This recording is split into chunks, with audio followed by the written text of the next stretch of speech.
డిమాండ్లకు అనుగుణంగా స్కాలర్షిప్లు పెంచాలని. పెద్దపల్లి జిల్లా వ్యాప్తంగా కార్మికులు సమ్మెకు దిగారు. రామగుండం సింగరేణి సంస్థ కార్మికులు ఇక రామగుండం పారిశ్రామిక ప్రాంతంలో కార్మికుల సమ్మెలో పాల్గొన్నారు. బొగ్గు గనుల కార్మికులు విధులకు హాజరు కావడం కన్నా సమ్మెలో పాల్గొనడంతో సింగరేణి బొగ్గు గనులు నిర్మానుష్యంగా మారాయి. అన్ని జాతీయ కార్మిక సంఘాలు గోదావరికని పట్టణ చౌరస్తా వద్ద మానవహారం నిర్వహించాయి. ఇక కార్మిక హక్కులు సాధించే వరకు నిరవధిక సమ్మె చేస్తామని కార్మిక నాయకులు హెచ్చరించారు. సింగరేణి కార్మికులతో పాటు కాంట్రాక్టులు కార్మికులు, మహిళలు, సంఘటిత అసంఘటిత కార్మికులు వేలాది మంది ఈరోజు విధులకు హాజరు కాకుండా సమ్మెలో పాల్గొన్నారు. కేంద్రంలో మోడీ సర్కారు కార్మిక వ్యతిరేక విధానాలను నిరసనగా సమ్మెలో పాల్గొని కార్మికులకు సత్తా చాటారు. 44 కార్మిక చట్టాలను 4 లేబర్ కోడ్లుగా చేసి కార్మికులను కేంద్రం నట్టేట ముంచుతాని ఆగ్రహం వ్యక్తం చేశారు. ఇక కేంద్రం 4 లేబర్ కోడ్లుగా ఏర్పాటు చేసి కార్మికులకు సమస్యలు కాలరాస్తుందని కార్మిక సంఘం నాయకులు మండిపడ్డారు. సింగరేణి వ్యాప్తంగా 11 ఏరియాలలో కార్మికులు స్వచ్ఛందంగా విధులకు హాజరు కాలేదని అన్నారు. సమ్మెను సక్సెస్ చేసిన కార్మిక వర్గానికి కృతజ్ఞతలు తెలిపారు.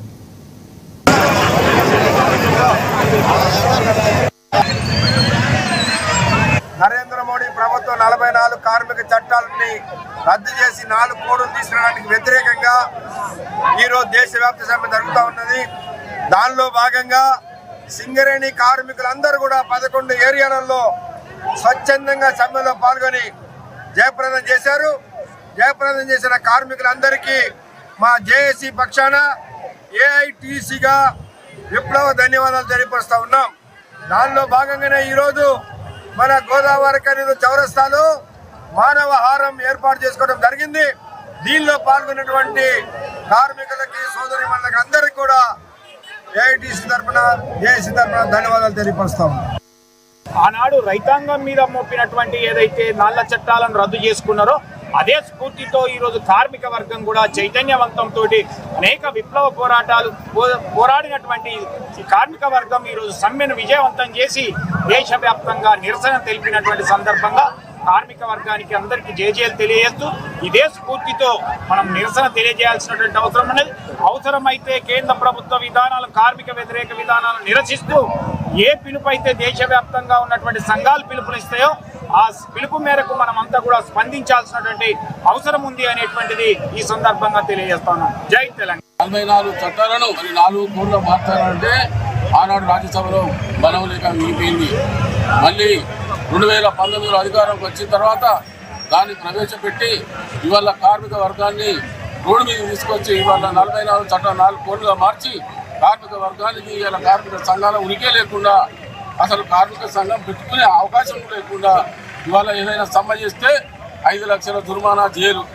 భారతదేశంలోని 12 కార్మిక సంఘాలు ఒక్కటే జేఏసీగా ఇవాళ దేశవ్యాప్త సమ్మెలో పాల్గొన్నందుకు కార్మిక వర్గానికి, పర్మనెంట్ కార్మికులకు, కాంట్రాక్ట్ కార్మికులకు, మరి అన్ని వర్గాల కార్మికులందరికీ, అవుట్సోర్సింగ్ కార్మికులకు జేఏసీ పక్షాన, ఐఎన్టీసీ పక్షాన మరి విప్లవ జేజేలు జరుపుతూ కార్మికులకు అండగా ఉన్న ఇలా కార్మిక సంఘాల హక్కులను తీసేసి వాళ్ళని లేకుండా ఎట్లా చేయాలనే ఒక దుర్బుద్ధితో ఇలా పారిశ్రామికవేత్తలకి 1000 కోట్లు, 1,00,000 కోట్ల రూపాయలు దేశం ప్రాపర్టీ అంతా కట్టబెడతా ఉన్నాడు.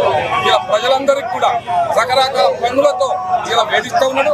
కార్మిక వర్గానికి హక్కులు కలిగడం, ఇలా రైతులకు చట్టాలు మార్చి వాళ్ళు వీధిపాలు చేయడం, ఇలా ఏ ఒక్క వర్గం కూడా ఈ బీజేపీ ప్రభుత్వం అనుసరించిన విధానం వల్ల ఎవరు కూడా సంతోషంగా లేరు.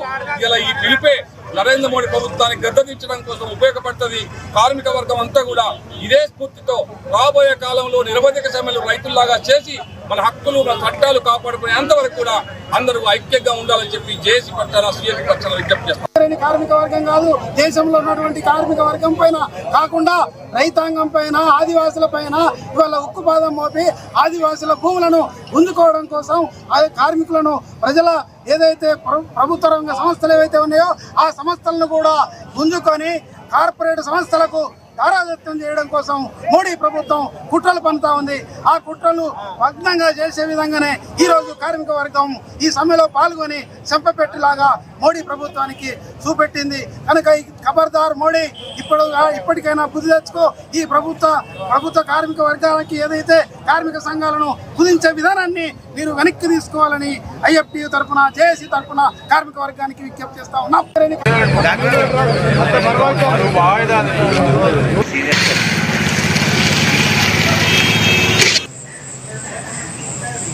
కార్మిక సంక్షేమం కోసం పాటుపడాల్సిన ప్రభుత్వం కార్మిక చట్టాలు మార్చాలి, ఏ హక్కు లేచి కట్టు బానిసలుగా ఇలా యాజమాన్యం దగ్గర దాసం చేయడని చెప్పి తీర్మానం చేయబడుతుంది.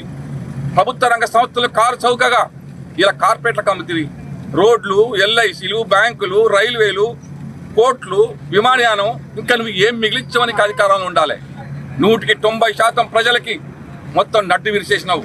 ప్రభుత్వ రంగ సంస్థలు కారు చౌకగా ఇలా పారిశ్రామికకి కట్టుబెట్టి ఇలా దేశాలంతా దోషి వాళ్ళకి పెడుతున్నావు. వాళ్ళ ఇచ్చిన డబ్బులతోటి అధికారులు ఉంటున్నావు.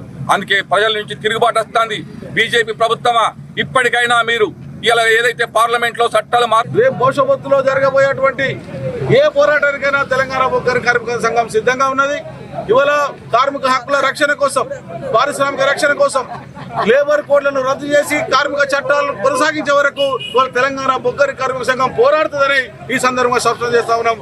కార్మికులు బెదిరించేటువంటి యాజమాన్యానికి, అధికారులకు ఖబర్దార్. ఇవాళ దొంగ ట్రేడ్ యూనియన్లకు, ట్రేడ్ యూనియన్ పేరు మీద సర్వీసులో తిరగడానికి కుక్కర్ మర్షన్ల కోసం పనిచేస్తున్నటువంటి కార్మిక నాయకులను కూడా ఇవాళ కార్మిక వర్గం హెచ్చరిస్తా ఉన్నది.